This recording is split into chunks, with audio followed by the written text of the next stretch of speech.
The Dallas Cowboys had one of their best offensive games of the season here at MetLife Stadium tonight. Matt Cassel starting his first game at quarterback for the Dallas Cowboys, moved the ball down the field, and the Cowboys ran for over 230 yards.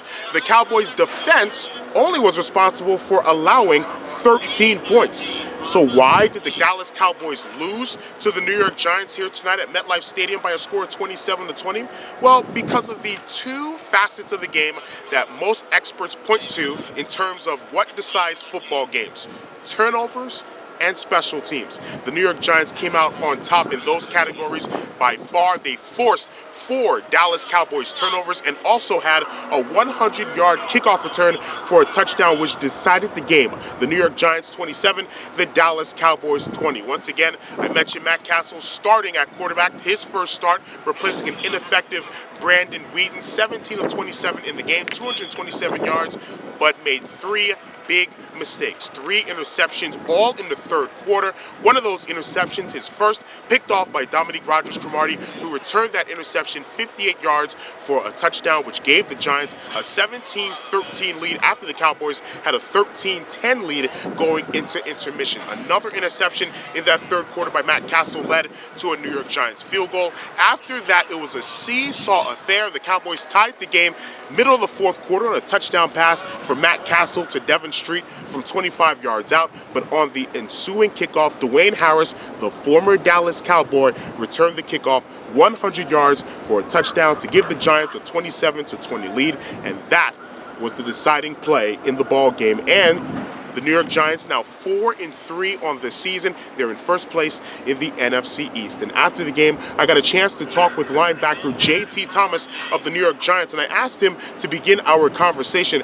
When a defense forces so many turnovers, does it have a snowball effect, and or is there an air of invincibility that the defense feels when it's forcing so many turnovers? Well, I tell you what, when we get the ball out, when we create turnovers, it is a bit what's the word I'm looking for? You got it. It's kind of a rolling effect. Once you get the ball rolling, you get the turnovers going, man. You know, it starts to happen. When guys see the ball come up, we start to play faster, and you kind of look for those things to happen. Unfortunately, we got to be a little bit more stout against the run, you know, so that the turnovers aren't bailing us out of certain series. What happened with you guys against the run? Darren McFadden almost over 150 yards. What was the big trouble in stopping the Cowboys' run game? I think it was a few mental errors, a few gap assignments that weren't quite hardened up, and I think those are things that will get worked out, you know, next week.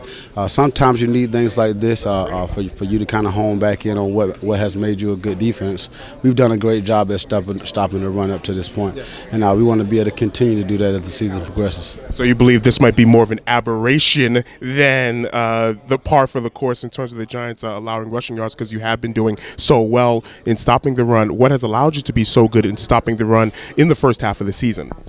Being aggressive, you know, being keen on our run fits. We've had a chance to stop people early in the downs and put ourselves in some advantageous situations on third down. That's the things that we strive to be able to do, to be able to put ourselves in advantageous situations as a defense. Do you almost feel that this game was almost a microcosm of the NFC East? You were in control, Cowboys were in control. It went back and forth, and at the end, you guys win. Is that what the NFC East is going to be up until the end of the season? I tell you what, it's truly a privilege to play in the NFC East. I think we're one of the toughest divisions in football, and you can tell by the standings. You know, we're all just beating up on each other. You know, it's a survival to the fittest type thing all the way to the end of the season.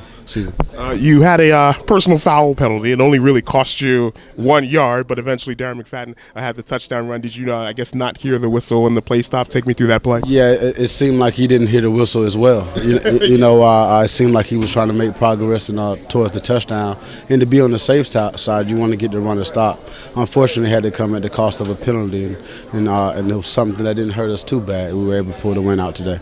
Did you get any words from the sideline after that? Oh, no, it was definitely one of those days where the play was seeming to continue, and we'd rather be safe than to be sorry and let a guy get a free touchdown on kind of a broken play, you know.